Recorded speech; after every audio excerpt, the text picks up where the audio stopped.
Hello everyone, this is Direwolf20 and welcome to episode 34 of Direwolf20's Let's Play series, Season 5. I am getting started today with a scoop in my hand, which is a good indication that I'm going to be looking for some bees. So let's talk about bees a little bit while I run around and try and find some beehives that I know I've seen in the past, like this one here. Here's a good example of a forest beehive. Cool.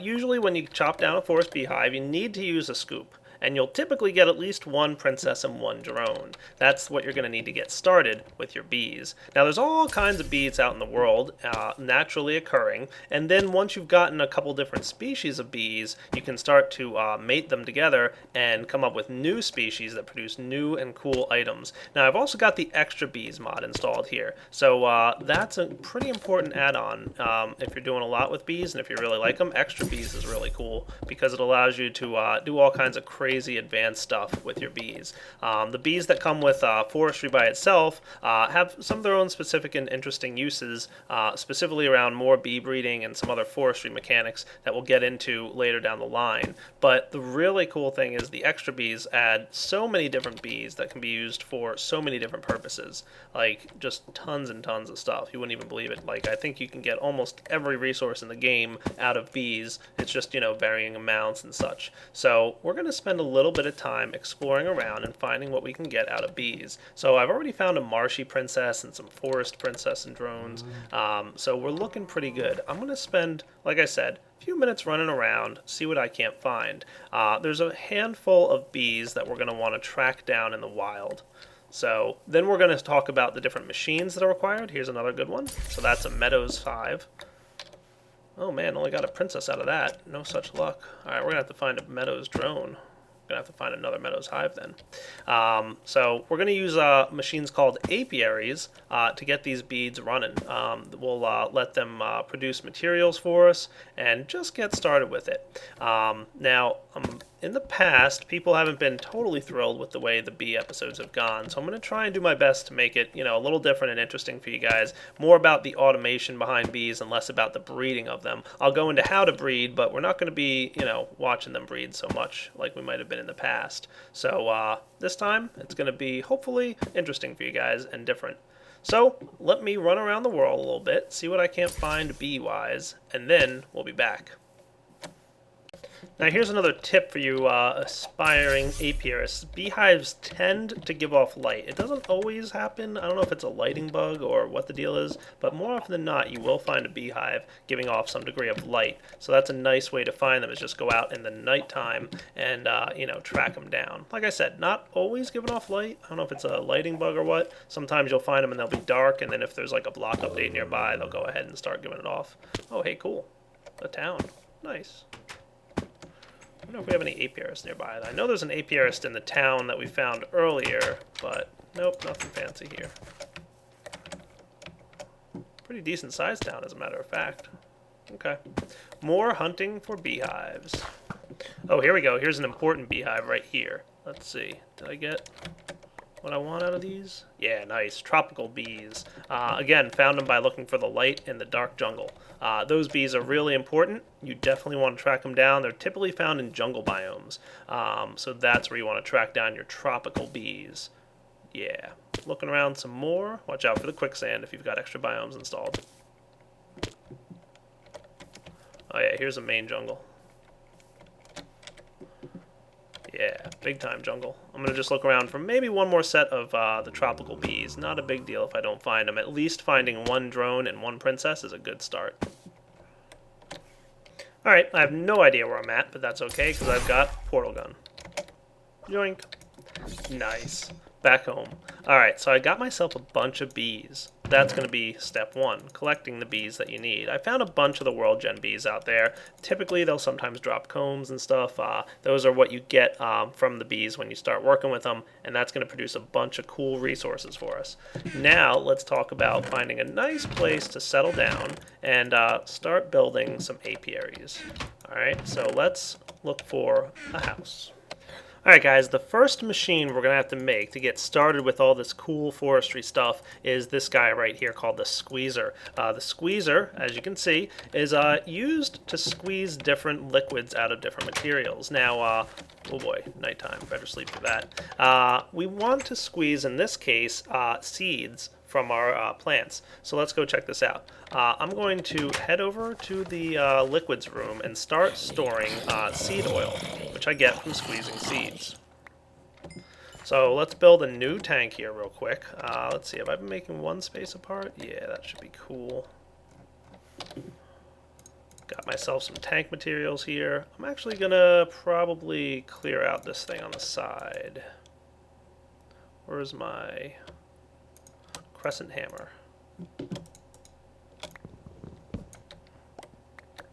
Okay, so let's put this tank down. And while I'm building this, I also want to note for you guys that I actually switched up a little bit the way I've been doing some things on the single-player world. In the past, I've actually been playing full-blown just single-player game, but my world was starting to get a little too big for me to be able to record and do as much on as I wanted to. So I'm actually running this on a server now. So the single-player world is running on a server, which is why you can see I have access to like the TPS command and stuff. It's all, just me, of course, still, but I figured running on a server would offload some of the world processing separate from the graphical stuff, and because I'm recording, it makes it a little bit easier and a little bit smoother to see. Alright, so just wanted to give you the heads up on that. By the way, I'm using one of the Creeper host servers. Those guys are associated with the Feed the Beast mod pack, and it's really easy to install the FTB mod packs on Creeper host servers, so that's why I went with those guys. Just an FYI on why you might start seeing things that make it look like I'm playing in a multiplayer world. It's because I pretty much am. Okay, storing away some of this other stuff. That ought to be good for now. Gonna hang on to an extra one of these tank valves. And I want to grab a little bit more bronze, I think. Yeah, we're gonna need around that much bronze.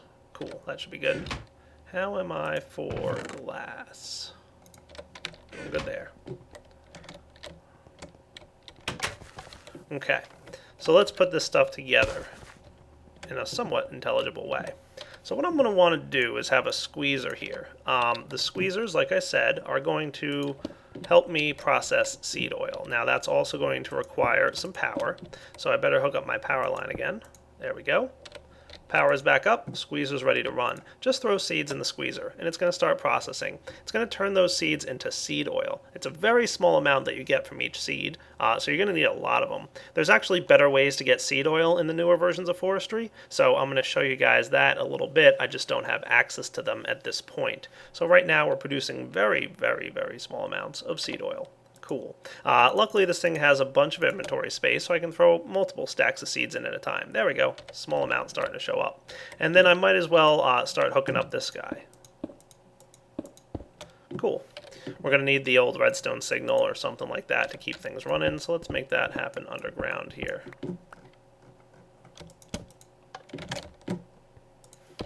And a good wrench. There we go, seed oil. Nice. Seed oil production on the way. You can see we've already processed about, almost half of a bucket. It looks like we're getting, we've got 420, 440, so we need about 5 seeds to get, 1/10 of a bucket. So quite a bit, unfortunately. Quite a lot of seeds required. Well, I guess, yeah, I guess that's about right. Anyway, we're going to then, I'm trying to decide exactly how I want the machine part of this to work. So what I'm thinking is break this guy, plug in an iron tank valve here, and then what I could do is just run some liquiducts like this. And this should have retained its seed oil. Good, it did. And we can just place the machine that we're going to need right here. Now that guy, do I want to do that, or do I want to have the machine back this way somewhere? See, I'm trying to keep things nice and orderly back here. I think having the machine on the front is a good idea. I just need to run some power, but that's no big deal. Alright, let's put together a carpenter. Carpenters are where you need to use the seed oil more often than not. I don't think there's much of a use for seed oil outside of carpenters, so I'm going to go ahead and plant one down right here. Cool. Again, a lever and a wrench.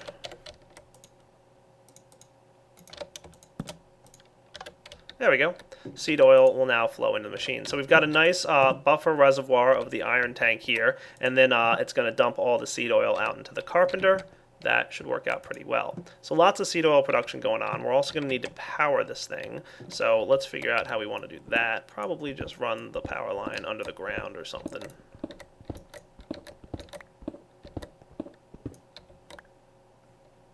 That shouldn't be too hard. Might need a little bit more redstone energy conduits than I currently have, but, you know, we'll figure it out. Well, might want this a little deeper so I can really do a good job hiding it.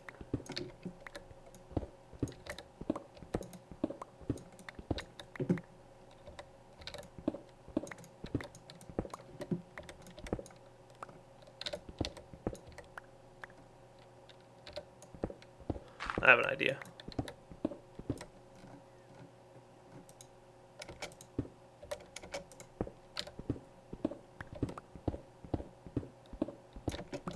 Actually, I'm kind of curious. Why not just run it like this?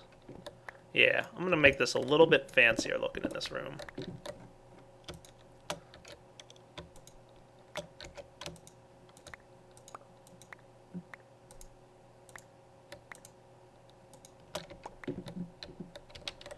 That should do all right.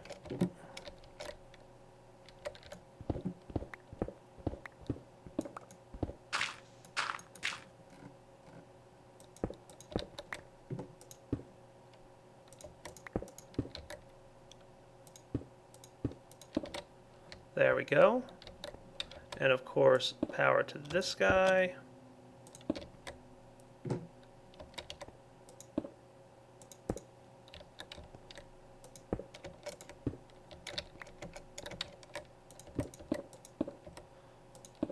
I love it when I have almost just enough to get things running. There we go. Cool. A little fancier looking.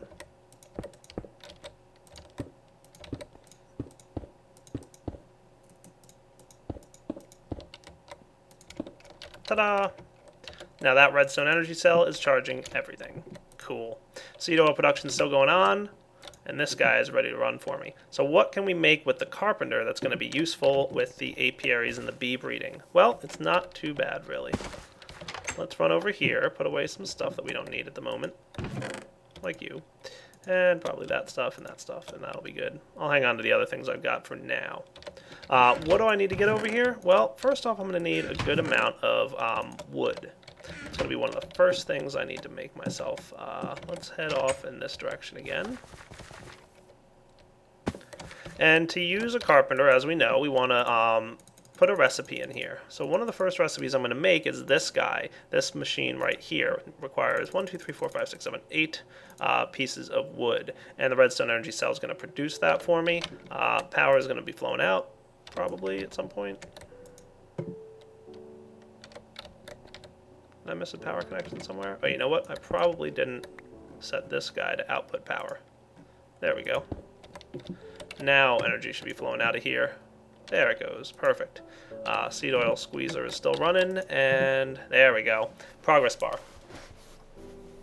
Gets us the very first impregnated casing. This guy is required for a bunch of the apiaries that we're about to make. To make this guy, it's just some wood surrounding... Okay, maybe not that wood. Maybe it's this wood. There it is. Apiary. Nice.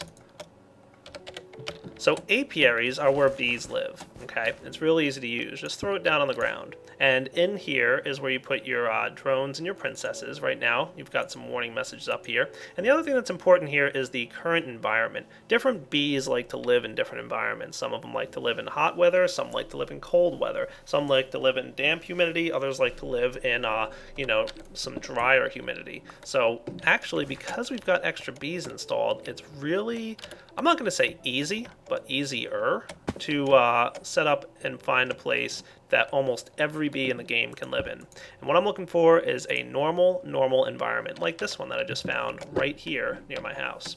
So I think this is a nice spot to start clearing out some terrain and build my first apiary room. So it's going to be, like I said, in this environment. Now, bees like to see the sky, so I'm going to have to clear out a good amount of these trees and start building a new house Sound like a plan? Okay, so let's build something that's going to make our bees quite happy to live in. Alright, so you guys are all familiar with the way I used to clear terrain using the filler. This time I'm going to use it using the main power feed on my energy tesseract. I just need to set this guy to receive power, and it should start clearing relatively quickly for me. Yep, we can already see some clearing happening. Cool. Just need to let the flattener run. I think I need a little bit more by way of dirt. So let's go get some more of that stuff. Shouldn't be too bad. I think we've got a ton of it stored up in here from when I was running my quarry. Yep. So I just got to throw a few stacks of dirt in there. You can see I've also gotten some wood because I think if I'm building an outside apiary that like bees are going to live in, should have some kind of wood or something going on in there just to, you know, make it look a little bit nicer. So more dirt, please. Cool. That's good. That looks like enough. It's going to start clearing away all the terrain and flattening it out for me. Now I'm purposely using the clearing function because I want it to destroy all the drops. I have really not that much interest in all the wood and leaves that are out here. I've got plenty of wood and saplings and stuff, so should be fine. Alright, flattener is running. Looking good. Cool. Nice and cleared away. Excellent. So this is a nice open area now that I can start getting ready to set up my apiary in. Alright guys, next up I'm setting up a big open area. Let's check this out. So I'm going to have a nice square room set up, and you can see that I'm purposely leaving the dirt on the ground because bees need flowers nearby typically, so you're going to need a good amount of dirt so that these bees can do their thing just fine. Going to hook up the energy tesseract, and I think I'm going to build this out of just regular old oak wood planks. So let's clear out a little bit of inventory space here. What do you say? I need to get rid of some junk that I got accumulated. I put this away, and these can go away too. Okay, so stacks at a time, I'll be throwing wood in here. Just gotta receive main power feed. Go. Sweet. I'll be back when it's done. And remember I told you that bees need a clear view to the sky, right? So that's why we're going to transform all the ceiling into glass. Cool. So let's actually swap that back. Good way to do this, by the way. Do the outer border first, and then it'll be easier to do the interior, and you won't accidentally overlap into the you know, walls and stuff. I'll show you what I mean in a minute here once I finish this up.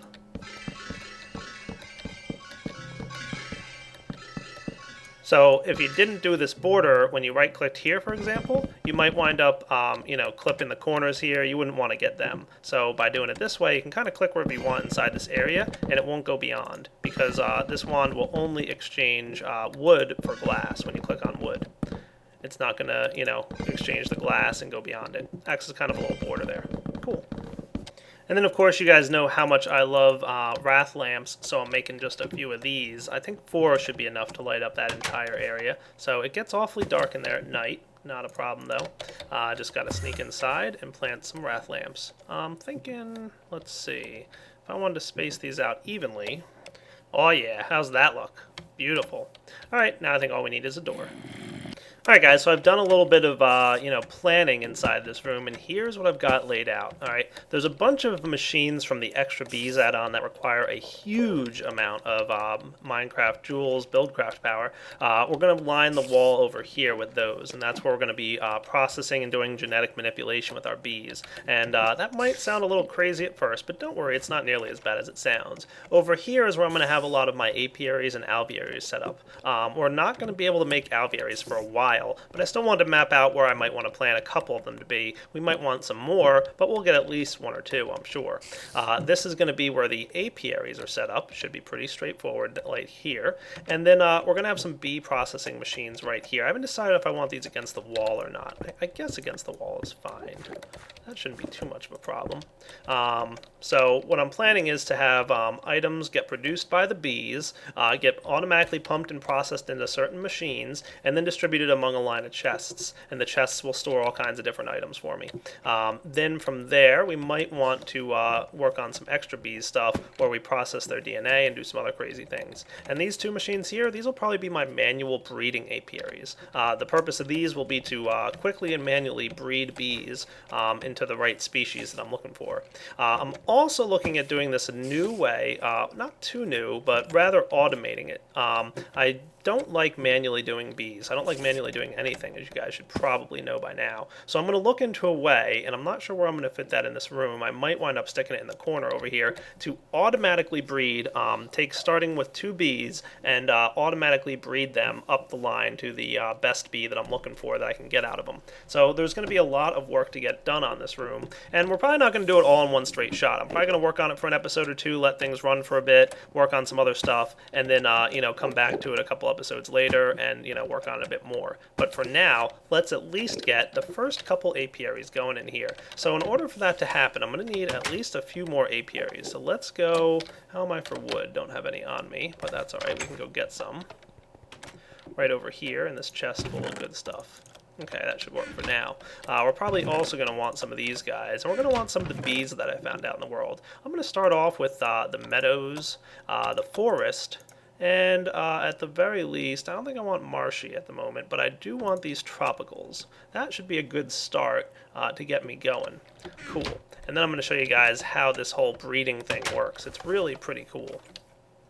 So let's head down this line here. We can head over to this guy. We've got a little bit of seed oil here. We're going to want at least, I don't know, 3 more of these? Let's say 4 more of them. That should do. And while that's cooking up, let's see, I've got everything else I need. All right, I'll be back in a minute. All right, there we go. 4 more of those impregnated casings. I can go right there, and then we'll just get ourselves some more of these apiaries. Awesome. Okay, so 5 is a good starting number. Could, of course, start with just 1, but you know me. I don't like to do anything small.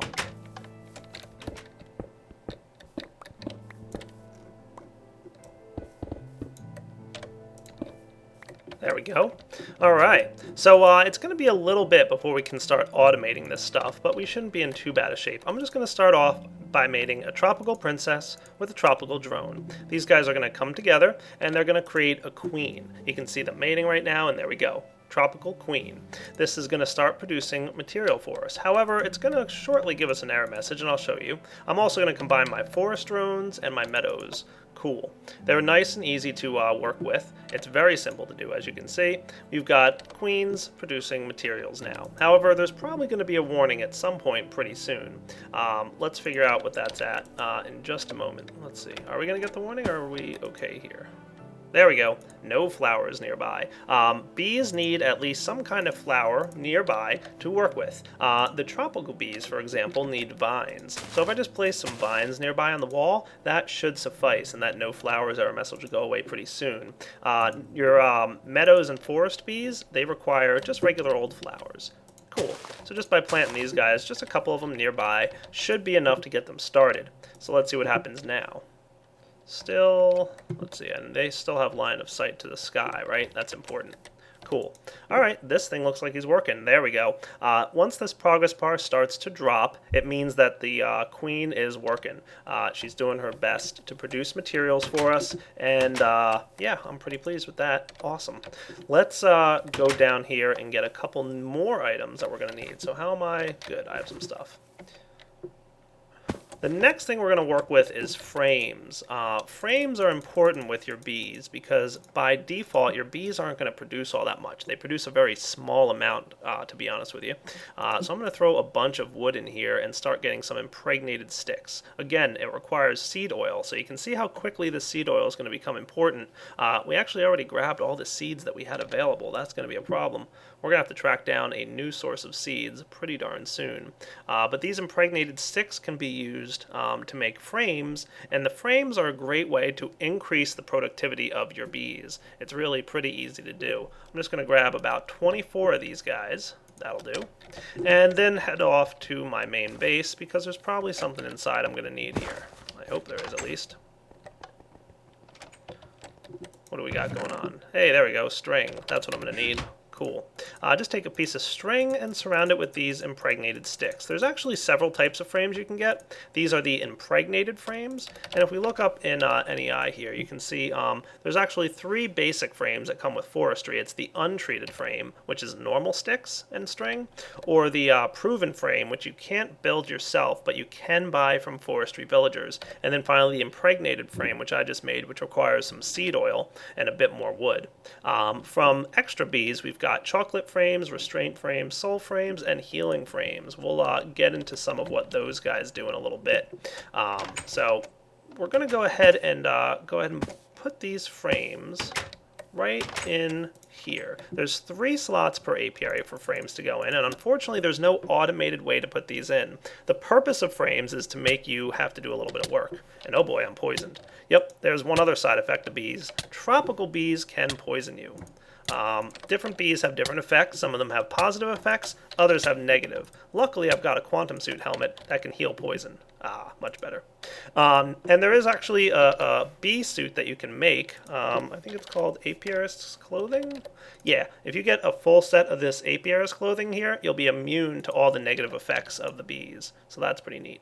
Alright, so you can see the frames are starting to take damage here. They'll last a while, but not too long, and you'll have to replace them every now and then. But this will drastically increase the amount of items that this tropical queen here produces. So this tropical queen should be making a lot more stuff than the forest and the meadows will. Hey look, our first honeycomb. Awesome. We're going to have to go ahead and get a centrifuge to take care of that thing.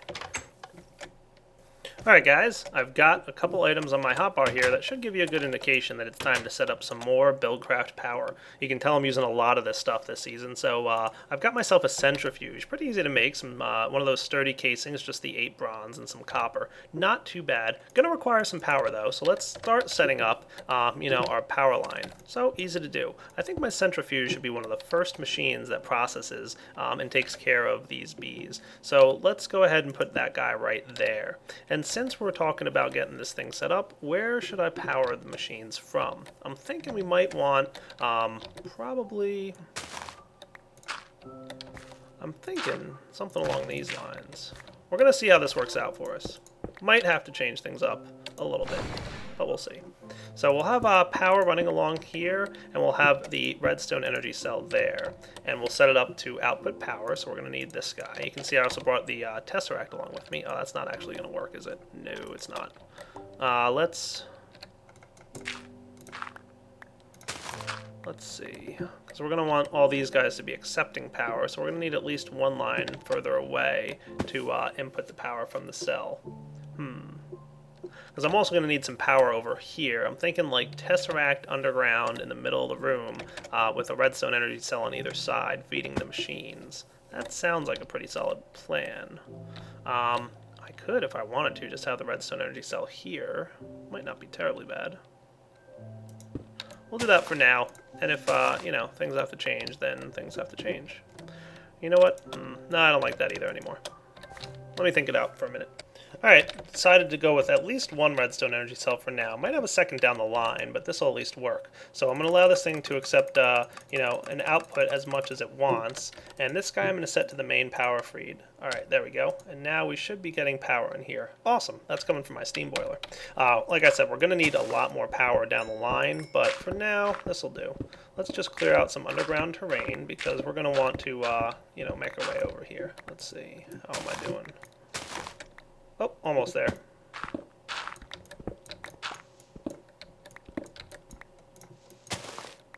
Cool. So, probably just want to run this line. I haven't decided exactly how I want to lay out certain other aspects of this room, but for now, this will be a good connector.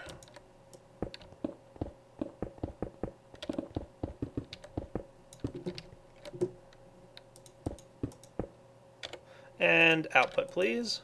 Cool. There we go. We should be good. Just gotta close this hole up.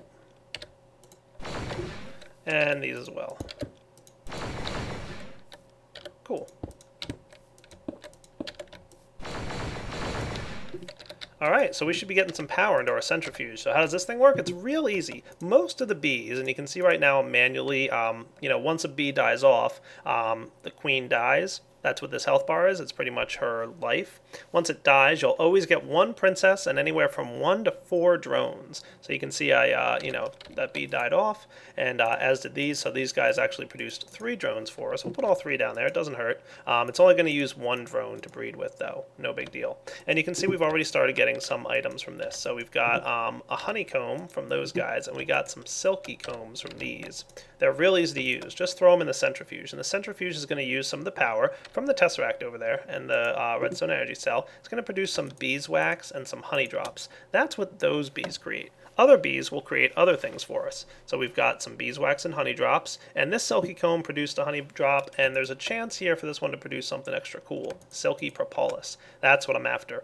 This stuff you can run through a centrifuge and actually get some other items from. So looks like I didn't get any luck with the silky propolis getting anything that time, but you know what? Maybe down the line we will.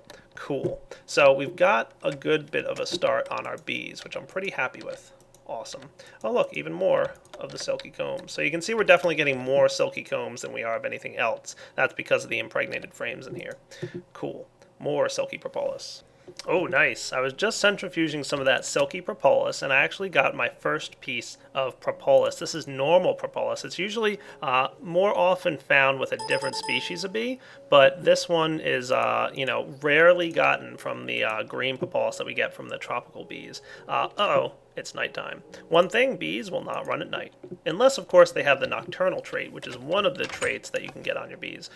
Bees have all kinds of traits, which we're going to probably get into in a future episode, because we're getting pretty close to that wrapping up point. But all you need to know for now is that your bees will not run during the day, or during the night, that is, and they won't run while it's raining. But otherwise, they should be happy to produce materials for you and run all the time. Cool. We've got everything we need, and we've gotten just started with our stuff. One thing I want to do before we wrap up this episode is make a couple items. Let's see. Well, probably just one for now. I think we're good. Just need a little bit of tin and a little bit of bronze more. Cool. So we've got our first piece of propolis. That's going to be really, really important pretty soon. But for now, I'm just going to make some tin along here and some glass. Gets us another squeezer. Remember, I made one of these just a minute ago to squeeze seeds into seed oil? Well, this is going to be used to squeeze honey drops. I'm not going to squeeze the ones I have just yet. So I'm going to go ahead and place the squeezer here. But just note that you can put honey drops in here. I'll put one in just to demonstrate. And it'll go ahead and start squeezing, and it'll create liquid honey. Okay, it created a very small amount for now, but otherwise that's what it does. So I'm going to let my bees continue to process. Any honeycombs and whatnot that I get, I'll take care of. And then next episode, we'll probably come back and start working on some of the more important automation steps that we can get going with this stuff. So we've already got a good amount of power, wow, coming into our redstone energy cell. Not bad at all. You can see our main power plant over here, the Buildcraft power plant, which will eventually be used to create more power, is coming along nicely. Not bad. All the energy is going into the main power feed, and that's taking care of all my stuff. Awesome. Cool. So hope you guys enjoyed this episode. Like I said, there's going to be a lot of automation steps coming up with this stuff. And then, you know what? I think it's time also to start working on some more power. Because once I start working with the extra bees machines, it's going to require huge amounts of Buildcraft power to get them running and doing what I need them to do. All right, guys. So this is Direwolf20 signing off on episode number 34. Hope you guys enjoyed it, like I said, and come back next time. All right, guys. Take it easy.